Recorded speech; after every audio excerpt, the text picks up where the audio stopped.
Part of the Louder on Set collection, this audio deep dive takes you straight to the action. Bella Roberts has documented her career in the world of TV and film production for the best part of 2 years. But what about life behind the camera? We speak with the filmmaker and newly appointed editorial trainee as she's just landed her first credited gig in scripted TV and film. Let's get cracking.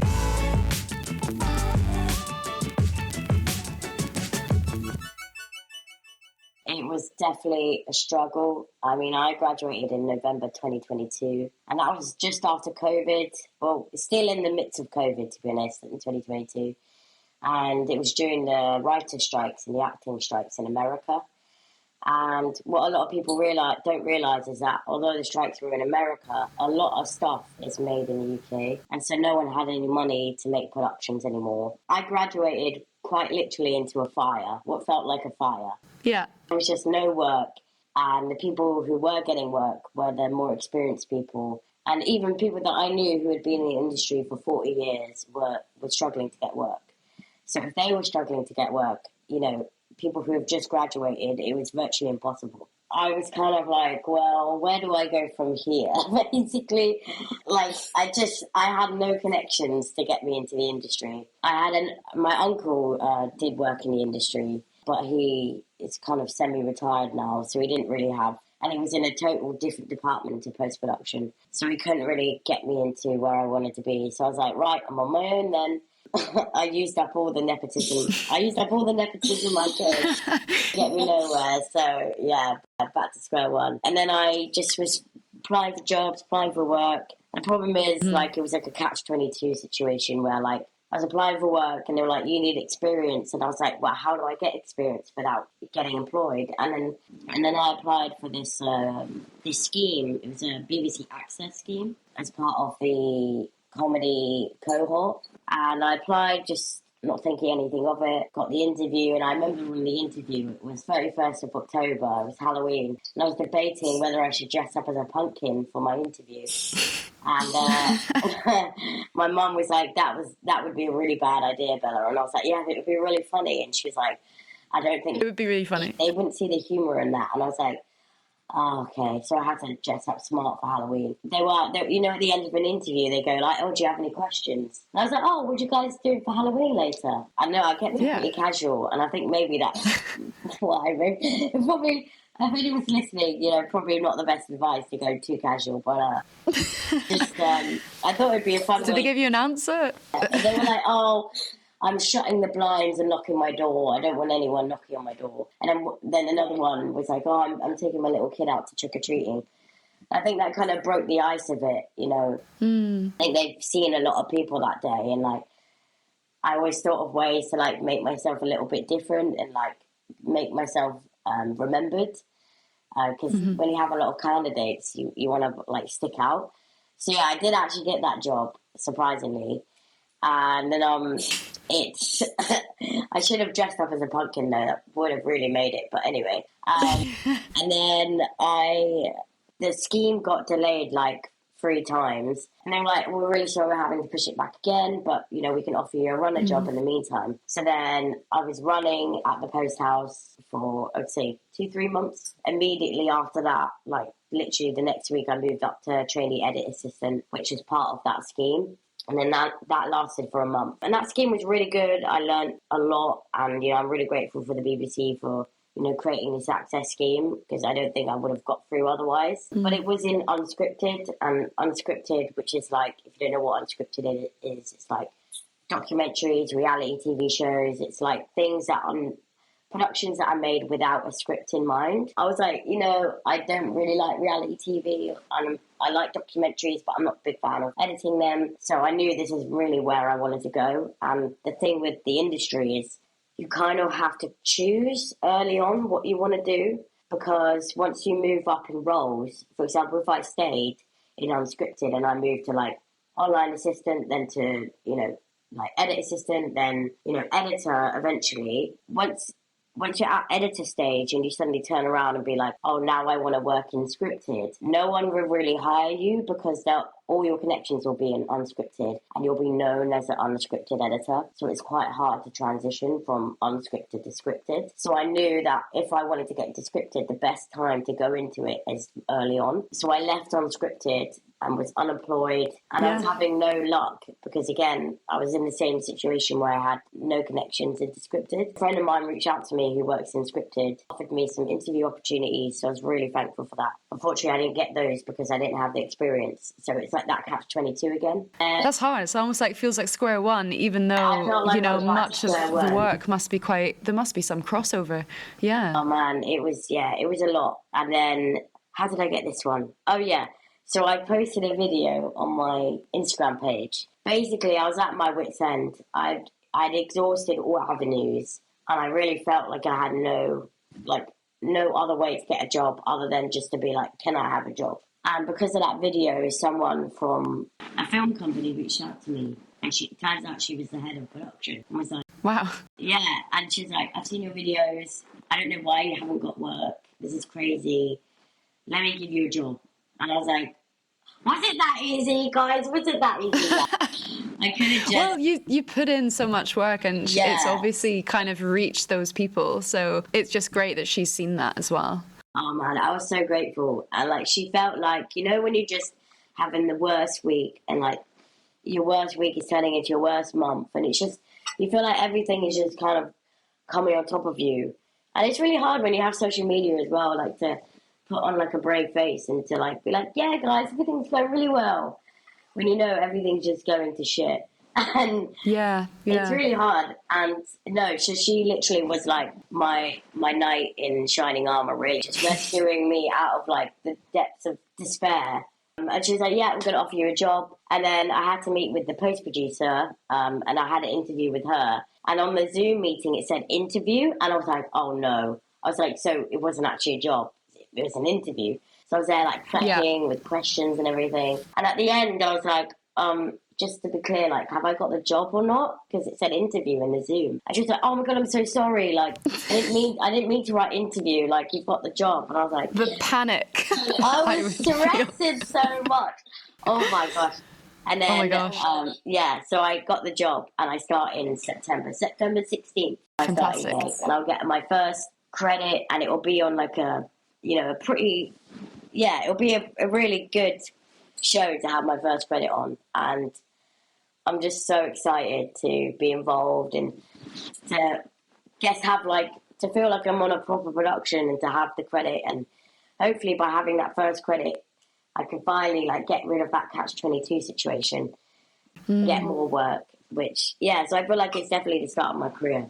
Sorry, that was such a long-winded way of me saying That's that. Brilliant. No, I think for anyone tuning in, like, just to hear that journey will be so encouraging. And I think it's really good to know, okay, there's a big separation between scripted, unscripted. And, sometimes if you're sending an email, you could be sending out so many emails and then just sending them to the wrong people, or you're just kind of not quite, it's not quite the same niche of people, I suppose. The whole thing about the industry is recommendations. If they can't find someone, they'll go to their network and be like, oh, I need a trainee. Like, who do you recommend? Going out, making that random phone call, maybe attending that sort of strange event that one might just be there from the right. Yeah. I don't know. I've personally found that it kind of opens your eyes to sort of people and what you're all experiencing. Promoting content like yourself, just kind of putting that content out, and I think that really just makes people stand out. And certainly it's thankfully been working out for you more recently.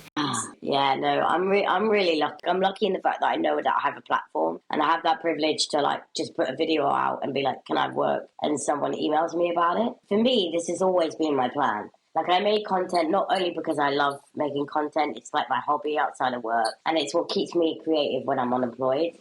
But I also knew it was a way to stand out, because there's 50 million people like me who've just freshly graduated, who've got no experience. So I was like, how can I stand out compared to other people? And that was like making videos and hoping that someone would see my videos and offer me work. So yeah, I guess it did work in that sense. But I really do feel for the people who haven't got a platform, who are just emailing people and hearing nothing back. because that was me. Like, that was been me for the last 2 years. And that's been me with someone with a platform. If I'm with a platform and no one was getting back to me, I was emailing and hearing nothing back, and it was just despair. I cannot imagine what it's like to not have a platform and to be going through that, because it's tough. It's really tough. And I feel for people who are trying to get into this industry. Yeah. But what I've been hearing is everything's like picking up.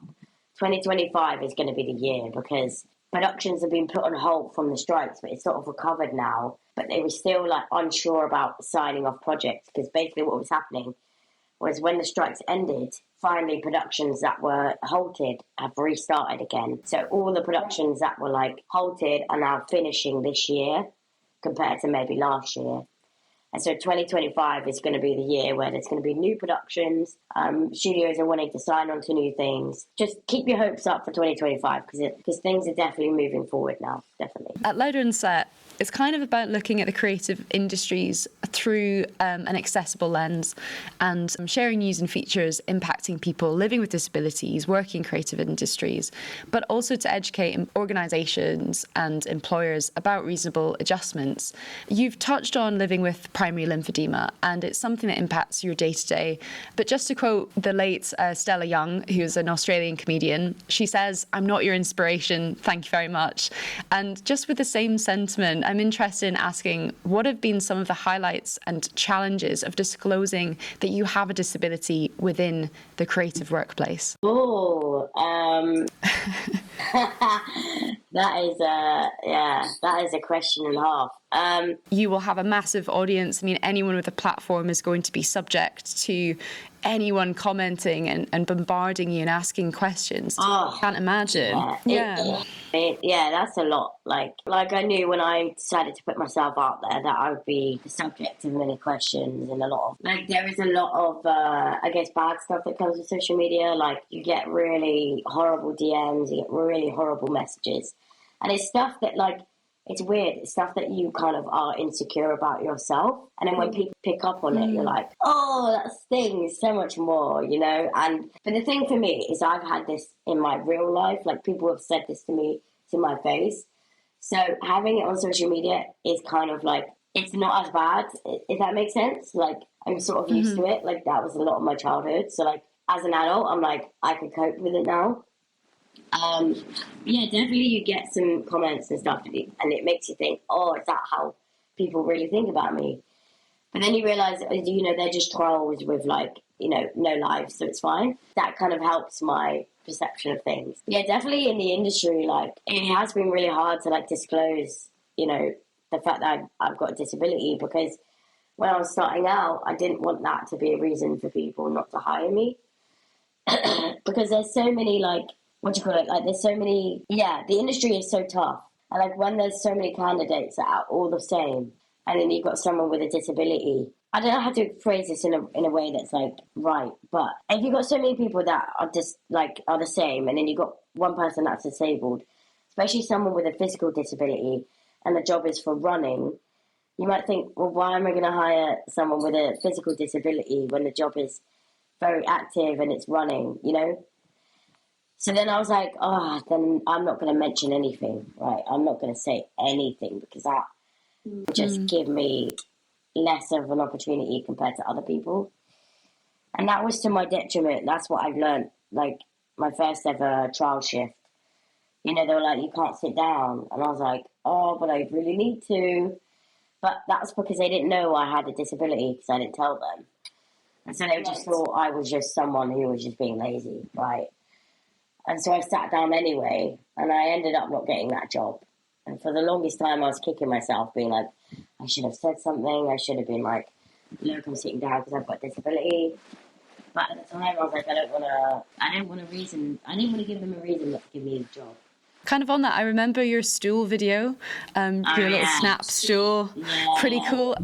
I love Is there any other, like, assistive technology, or at least tech, that help people who are working in production or those sorts of roles? What kind of things have helped? Yeah. I had a colleague of mine that I worked with on Scripted who had epilepsy, and he had like this blue filter screen that he would have on his desk while he worked to filter out any blue light to make sure that his like brain didn't react to it. I'm not saying it in medical terms, but so he had that for his screen. A lot of post houses nowadays have adjustable desks, so like sitting and standing desks. A colleague of mine as well, or a good friend of mine actually, he was on the access scheme with me, but in a different post house because he was at a higher level. And when he arrived, there wasn't a wheelchair accessible post room, which is ironic. And that's a big thing of what I'm a part of, is trying to make post more accessible, because post is probably the only department in film that could be the most accessible.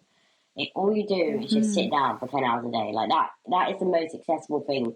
But still, a lot of post houses are behind the curve on that. Like, no disabled toilets, just stairs, no lifts. Like, it's really, really hard for disabled people to try and actually get them into the doors. And that's why you wonder, why isn't there a lot of disabled people in post? And it's like, well, how can they come here when there aren't the facilities to have them here?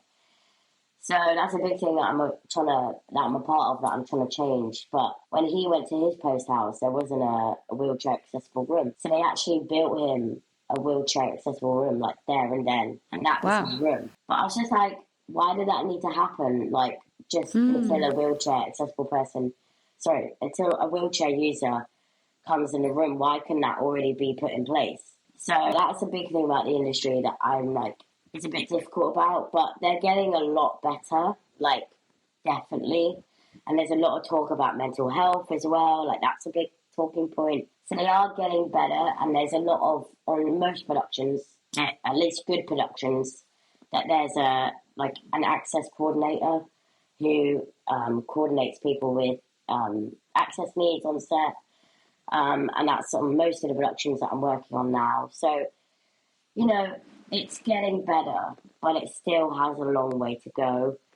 And I think it is really tricky when new people are coming in, especially people, the thing that I'm so confused about is everyone stresses, how do you get into the industry? How do you get into the industry? And everyone replies, be a runner. Start as a runner. But what if you physically can't be a runner? What if you're in a wheelchair and you can't be a runner?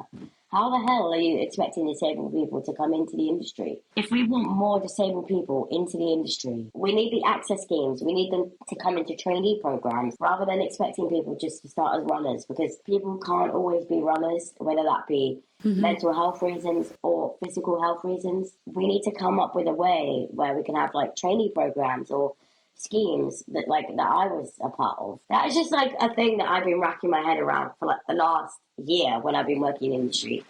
And I'm like, holy hell, like, how are we going to have more disabled people in the industry if we're expecting everyone to be a runner? You know, from sharing that you didn't have any contacts in the industry to then accidentally being told you were the first disabled female to win a BAFTA, which unfortunately wasn't the case, but you took it really, really well. Yeah. What's next for you in your new role and the upcoming dark comedy short film you've been working on with your brother? Oh, yes. There's a lot in there. Yes, I'll try and sum up really quickly. So yes, my brother and I have been working together since I was 16. That's how I got into editing. That's how I got into filmmaking. We've been making shorts. Every year we've made a short, and every year our short has got better. We're now, I would guess, at a pretty good professional level. We've got a really good crew. We've got a really good team behind us that help us. Got really good kit. And yeah, we're making our next short. It's called Warm Glass, and it's about an actor who wakes up to find that he's been cancelled.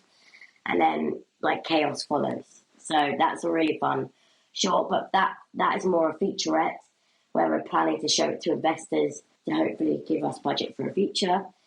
So we're currently in pre-production for that, and casting and everything will be announced on my page. So if you want to be interested in being involved, look out on my social media. But in regards to this job, so I start on the 16th. It ends around December, like December 20th. I can't really tell you anything really about it because of NDA. Sure. But just know, I'm really excited to work on the project.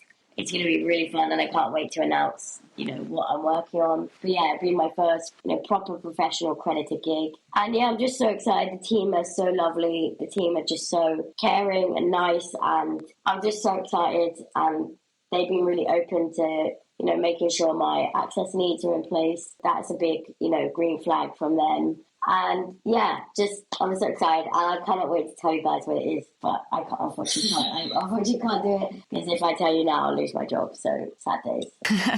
We'll have to tune into your TikToks and Instagram and find out more as you reveal. Bella, thank you so much for chatting to me today. It's been so good to chat to you. Thank you. A full transcription of this episode is available in our transcriptions page. If you enjoyed this episode and you'd like to share your feedback, you can get in touch. Drop us a text to the WhatsApp number 07516 123 602, or you can send us an email louderonset@protonmail.com. Thanks for listening, and we'll see you next time.